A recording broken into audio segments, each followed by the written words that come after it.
Caros amigos, bem-vindos a mais um episódio de Hoje no Mundo Militar, um canal exclusivamente dedicado à discussão de temas militares atuais. Este vídeo tem por objetivo apresentar o cenário real e atual do nosso exército. Até que ponto as nossas forças militares estão preparadas para defender o nosso território de ameaças estrangeiras? O Exército Brasileiro, como conhecemos hoje, fundado oficialmente com a independência do Brasil em 1822, é uma instituição com uma história rica e repleta de glórias. O primeiro grande desafio do recém-formado Exército Brasileiro foi o de derrotar a resistência portuguesa à independência em bolsões concentrados nas regiões Norte e Nordeste. Se não fosse pela atuação do nosso exército naqueles primeiros meses após a independência, o Brasil de hoje poderia ser muito menor do que é. E no lugar de uma nação gigantesca e de dimensões continentais, teríamos agora um aglomerado de pequenos e médios países de língua portuguesa espalhados pela América do Sul. Durante todo o século XIX, o nosso exército esteve sempre presente numa série de operações militares de grande envergadura, tanto num contexto interno como externo, com destaque para a Guerra da Cisplatina, que resultou na perda da província da Cisplatina, atual Uruguai, a Guerra do Prata contra a Argentina e a terrível e destruidora Guerra do Paraguai.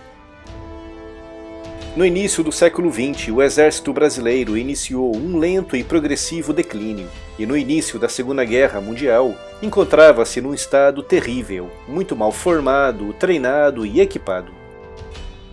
A situação começaria a mudar a partir de 1941 e 1942, com o governo Vargas assumindo oficialmente a sua aliança com os aliados contra as forças do eixo. Graças a essa parceria, o nosso exército recebeu equipamentos de última geração e, principalmente, formação e treinamento moderno. A muito custo, conseguimos treinar uma divisão de infantaria que estreou-se em combate na Itália em 1944, destacando-se com louvor no campo de batalha, onde os nossos militares demonstraram uma tremenda coragem e bravura diante de um inimigo muito forte e preparado. Para saber mais sobre a atuação do Exército Brasileiro na Segunda Guerra Mundial, clique no link da playlist que está na descrição, onde poderão assistir a uma série de vídeos feitos por mim no meu outro canal, o Hoje na Segunda Guerra Mundial. Após a guerra, o nosso exército voltou novamente a mergulhar num longo período de queda em termos qualitativos, algo que viria a mudar ligeiramente durante o período do regime militar, que começou em 1964. Essas décadas de descaso deixaram as suas marcas no exército que conhecemos hoje. Hoje, o exército brasileiro é o segundo maior em termos de efetivos da América Latina, com cerca de 220 mil militares, atrás apenas do exército da Colômbia, com 235 mil soldados, necessários para o combate ao narcotráfico e à guerra civil que ainda assola vastas regiões daquele país. Em termos de veículos, o exército possui 220 blindados Leopard 1 a 5, todos já modernizados ou em processo de modernização, bem como 41 blindados Leopard 1 a 1, já bastante antigos, mas ainda em operação. Esse blindado já foi destacado aqui no canal. 32 blindados M60A3 Patton, que também já foi apresentado aqui em vídeo. Cerca de 240 blindados Cascavel e a volta de 220 blindados Urutu, ambos também amplamente discutidos em vídeo aqui no canal.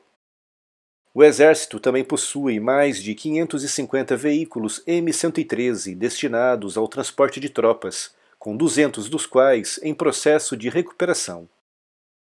Para além desses veículos, o Exército também está recebendo os novos blindados Guarani da Iveco.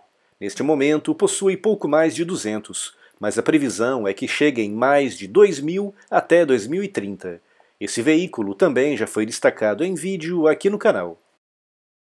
Em termos de artilharia, o Exército possui mais de 1.000 morteiros M936 de 81 mm e mais de 1.000 morteiros M949 de 60 mm, para além de algumas centenas de morteiros M30 e M2 de 107 e 120 mm, respectivamente, e alguns M108 e M109. Possui também 38 sistemas Astros 2020, cujo link do vídeo podem encontrar aqui na descrição, e dezenas de outras peças dos mais variados calibres. Como artilharia antiaérea, o Brasil utiliza algumas dezenas de Guepards 1A2, também destacados em vídeo aqui no canal. Algumas dezenas de Oerlikons de 35 mm em vias de modernização. Bofors de 40 mm, muito antigos e em processo de desativação, e algumas dezenas de Iglas. O processo de aquisição do sistema Pantsir S1 foi suspenso e, a princípio, deverá ser retomado em 2017 ou 2018, pelo que neste momento existem apenas 7 sistemas em operação. O Exército também opera alguns helicópteros, com destaque para os 34 L-Bras Pantera, 18 L-Bras Fennec, 15 L-Bras HB350 Esquilo e 5 Caracal, com outros 16 já encomendados. Resumindo, em termos de veículos, o Exército Brasileiro possui apenas cerca de 290 blindados, distribuídos entre Leopards 1A5 modernizados, 1A1 bem antigos e alguns M60 Pattons em processo de modernização. Cerca de 1.200 veículos blindados de transporte ou de reconhecimento, como o Cascavel, Urutu, M113 e o Guarani. O resto são veículos para transporte de carga e pessoal, como caminhões e utilitários 4x4.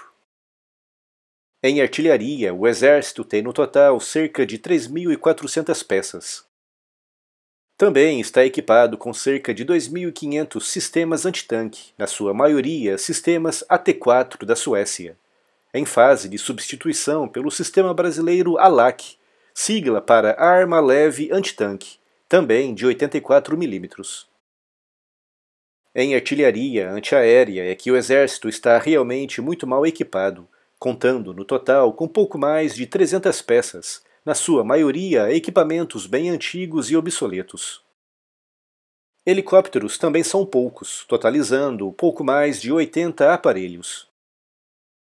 Para um país das dimensões do nosso, ter apenas 300 peças de artilharia antiaérea, 80 helicópteros e 290 blindados é muito pouco.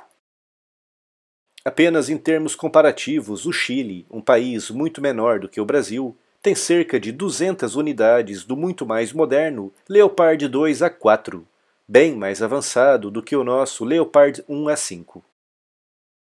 As nossas unidades não são completamente móveis, contando com poucos batalhões realmente motorizados. Para um país com uma área equivalente a quase toda a Europa, ter unidades móveis e meios capazes de deslocá-las com agilidade deveria ser um pré-requisito básico, mas infelizmente não é assim. A sorte é que o Brasil não tem questões pendentes importantes com nenhum vizinho, ao contrário, por exemplo, de países como o Chile, com questões por resolver com a Argentina, com o Peru e com a Bolívia. É graças a essa aparente paz fronteiriça que a situação do nosso exército não é completamente trágica. Apesar de todo esse descaso material, o Exército Brasileiro possui unidades bem treinadas em biomas característicos da nossa geografia, como por exemplo o 17º Batalhão de Fronteira, especializado em combates no Pantanal, o 72º Batalhão de Infantaria Motorizada, na Caatinga, o 11º Batalhão de Infantaria de Montanha, e as diversas brigadas de infantaria de selva, comandadas por militares treinados no prestigiado e internacionalmente reconhecido Centro de Instrução de Guerra na Selva, que já foi destacado em vídeo aqui no canal. Apesar da crise e dos frequentes cortes orçamentais, o Exército mantém projetos importantes, como mísseis táticos de cruzeiro e o Projeto Cobra, sigla para Combatente Brasileiro, destinado a equipar as nossas Forças Armadas com equipamentos de comunicação, proteção e divisão noturna de última geração. O Exército também planeja aumentar o efetivo militar na Amazônia dos atuais 25 mil militares para mais de 30 mil ao longo dos próximos anos. No entanto, apesar do esforço e da dedicação individual, os exércitos modernos dependem cada vez mais de equipamentos e da tecnologia. Nesse ponto, o exército brasileiro precisa ainda evoluir muito. Mais uma vez, o que nos salva é estarmos inseridos num contexto geopolítico bastante pacífico, porque os nossos militares, com os atuais meios de que dispõem, possuem pouca capacidade para uma resposta realmente rápida e contundente face a uma eventual invasão. O Exército Brasileiro precisa investir com urgência em sistemas ágeis para o transporte de tropas, prevendo já ações em regiões remotas e de difícil acesso em nosso território, e também em sistemas de defesa antiaérea, principalmente tendo em conta o estado bastante complicado da nossa Força Aérea. E deve também reforçar a sua presença na Amazônia, um dos principais recursos naturais do Brasil. Um exército forte, bem equipado, alerta e preparado é capaz de inibir agressões de potências estrangeiras. Por isso, quanto mais forte for o nosso exército, mais seguros e em paz estaremos face a esse tipo de ameaça.